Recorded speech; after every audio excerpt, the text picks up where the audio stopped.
বিশ্বের দুই পরাশক্তির সম্মিলিত আক্রমণও থামাতে পারছে না ইরানকে, বরং পাল্টা জবাবে মধ্যপ্রাচ্যে থাকা যুক্তরাষ্ট্র ও ইসরায়েলের স্বার্থ সংশ্লিষ্ট ঘাঁটি ও স্থাপনাগুলো ধূলিসাৎ করে দিচ্ছে তেহরান। এবার মার্কিন আগ্রাসনে সরাসরি জড়িত থাকার অভিযোগে আমিরাতকেও গুড়িয়ে দেওয়ার কঠোর হুঁশিয়ারি দিয়েছে দেশটি। বিস্তারিত শেহাব ইসলামের ডেস্ক রিপোর্টে। মধ্যপ্রাচ্যে চলমান সংঘাত প্রতিনিয়তই নতুন মাত্রা পাচ্ছে, জটিল হয়ে উঠছে পরিস্থিতি, আর এর প্রভাব পড়ছে বৈশ্বিক জ্বালানি বাজারে। ইরান এবার সরাসরি কঠোর হুঁশিয়ারি দিয়েছে সংযুক্ত আরব আমিরাতকে।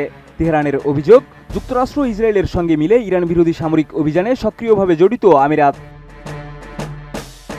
আন্তর্জাতিক সংবাদ মাধ্যম মিডল ইস্ট আইয়ের তথ্যমতে ইরানের একাধিক উচ্চপদস্থ সূত্রের দাবি, সংযুক্ত আরব আমিরাত শুধু মার্কিন ঘাঁটি ব্যবহারের অনুমতি দেয়নি, বরং নিজস্ব বিমান ঘাঁটিও ইরানের বিরুদ্ধে অভিযানের জন্য উন্মুক্ত করেছে। তেহরান মনে করছে ইসরায়েলি স্বার্থ রক্ষার একটি গুরুত্বপূর্ণ প্ল্যাটফর্ম হিসেবে কাজ করছে আবুধাবি।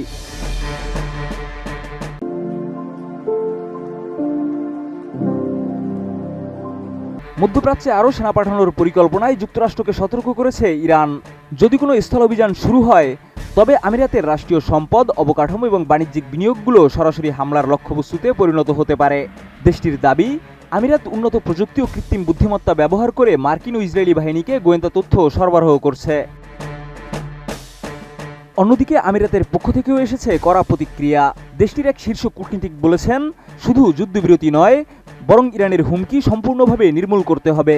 এছাড়া হরমুজ প্রণালীর কৌশলগত দ্বীপ, বিশেষ করে খার্গ ও কেশম দ্বীপ যুক্তরাষ্ট্র নিয়ন্ত্রণে নেওয়ার পরিকল্পনা করছে বলে জানা গেছে।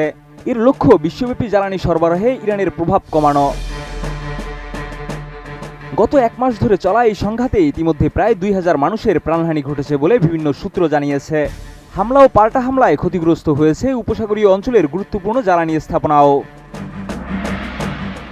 সব মিলিয়ে মধ্যপ্রাচ্যের এই উত্তেজনা এখন এক বিপজ্জনক মোড়ে দাঁড়িয়ে। কূটনৈতিক সমাধান না এলে এর প্রভাব শুধু আঞ্চলিক নয়, বরং বৈশ্বিক অর্থনীতি ও নিরাপত্তায় গভীর প্রভাব ফেলতে পারে।